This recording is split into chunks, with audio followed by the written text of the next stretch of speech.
ایک دفعہ کا ذکر ہے، ایک چھوٹا سا لڑکا تھا جس کا نام احمد تھا۔ وہ ایک بہادر ذہین اور تجسس رکھنے والا لڑکا تھا۔ اسے نئے مقامات تلاش کرنے اور خفیہ راز معلوم کرنے کا بہت شوق تھا۔ سب لوگ اسے پیار سے شیر دل احمد کہتے تھے۔ ایک دن احمد کو اپنے دادا کی پرانی کتابوں میں ایک خفیہ ڈائری ملی۔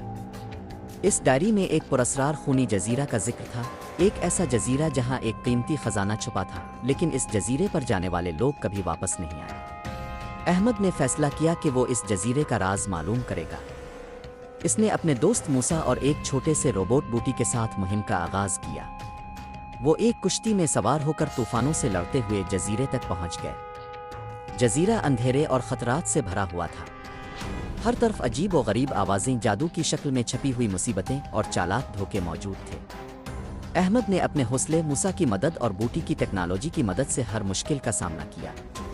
آخرکار وہ ایک پرانی غار تک پہنچے جہاں خزانہ چھپا ہوا تھا، لیکن خزانے کی حفاظت ایک دیو قامت سانپ کر رہا تھا۔ احمد نے اپنی ذہانت سے ایک منصوبہ بنایا۔ بوٹی نے سانپ کی آنکھوں کو چمکتی روشنی سے دھوکا دیا اور موسیٰ نے سانپ کو دوسری طرف متوجہ کیا۔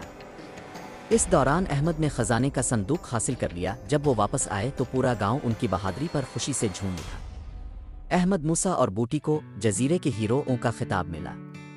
احمد نے خزانے کا بڑا حصہ یتیم بچوں اور غریبوں میں بانٹ دیا۔ سبق: اصل خزانہ سونا چاندی نہیں، بلکہ بہادری، دوستی اور دوسروں کی مدد کرنا ہے۔